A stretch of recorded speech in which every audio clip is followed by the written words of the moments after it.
For as long as Jason could remember, his life had been marked by a strange, unrelenting series of fears. Since childhood, he had struggled with motion sickness. Long car rides were his worst enemy, each mile a battle of nausea and discomfort, his stomach constantly churning with the impending dread of vomiting.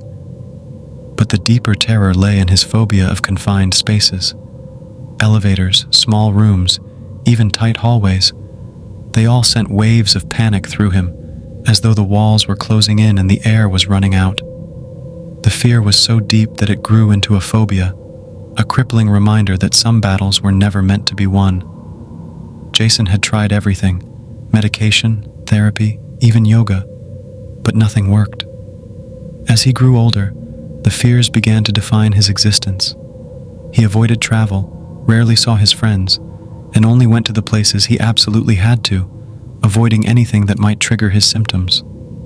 And yet, as life often does, it delivered an unexpected blow. His mother was ill, very ill. She lived in a small town across the country, and Jason had been unable to visit her for months due to his debilitating phobias. But when he got the call that she was nearing the end of her life, there was no more room for excuses. Jason had to go. There was no time to waste. He booked a flight, but the universe seemed intent on thwarting his efforts. The weather turned foul, and every flight was canceled. A wave of despair washed over him as he stared at the departure board, watching his options slip away. It was late at night when he finally made a decision. He would drive. The city where his mother lay was a 7-hour drive away.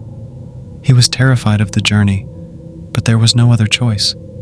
Every cab he called was either unavailable or too expensive. He was about to give up when he noticed a carpool option on his phone. The driver's name was Mark, and he had one available seat. Desperate, Jason booked the ride.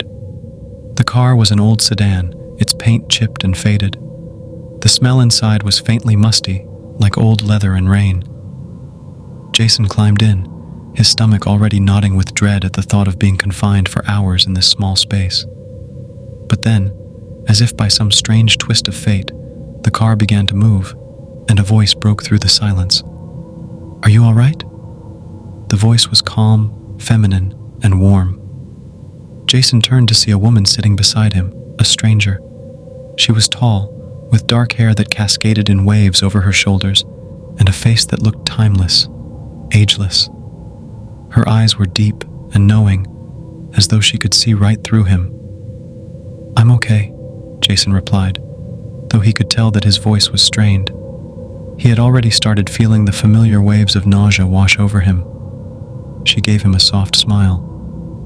"I've seen this before. You're not alone in your struggle."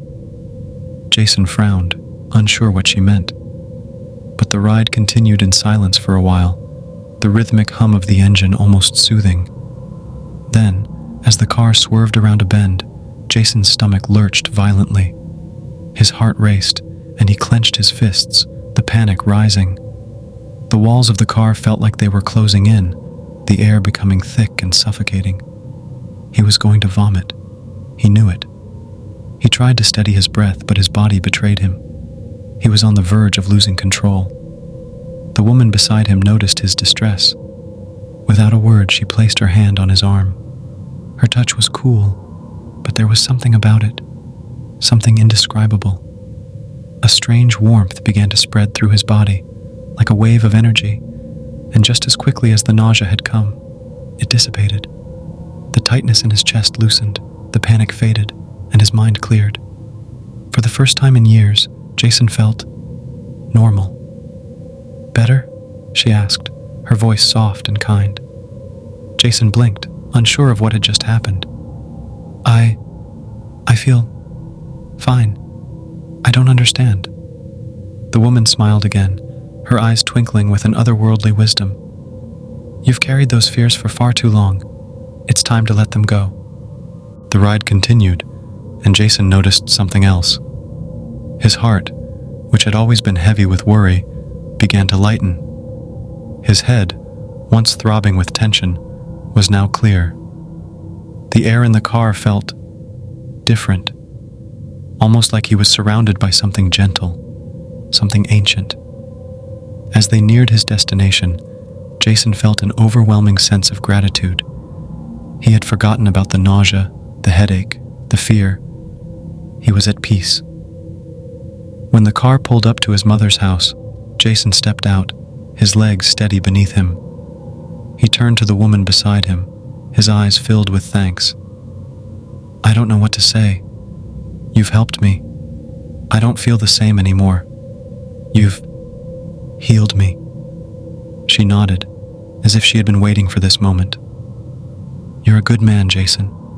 You've always been, but fear clouded your true nature. Now, you will always be free of it. Remember, you've been blessed." With that, she turned to leave. Jason watched her walk away, but something was wrong. She had disappeared into the night as if she had never been there at all. There was no trace of her, no sign of the car she had ridden in. Confused, Jason shook his head. He must have been imagining things. But as he walked into his mother's house, he noticed something strange. The world felt different, lighter. For the first time in years, he no longer felt the crippling weight of his fears. He didn't feel the urge to avoid tight spaces or cars. He felt free. The next day, he called the driver, Mark, eager to learn more about the woman in the car. He was met with silence. "I don't know what you're talking about," Mark said, his voice flat. "I gave you a ride, yes, but there was no woman with you, just you and the other man. There was no one else." Jason felt a chill run down his spine. He stared at the phone, as though the words themselves were somehow mocking him. But as he thought back to that night, the woman's touch, her blessing, and her final words, he understood. He had met something not of this world, a force that had healed him, that had taken his burdens away. And just like that, Jason knew. He had been touched by an angel, or something far older, far more mysterious, and he would never be the same again.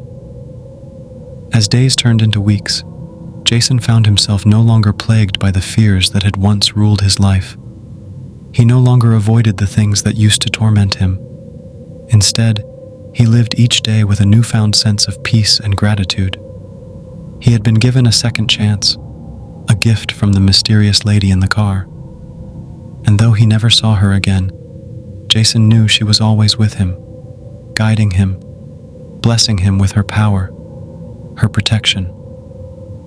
For the first time in his life, Jason felt truly alive.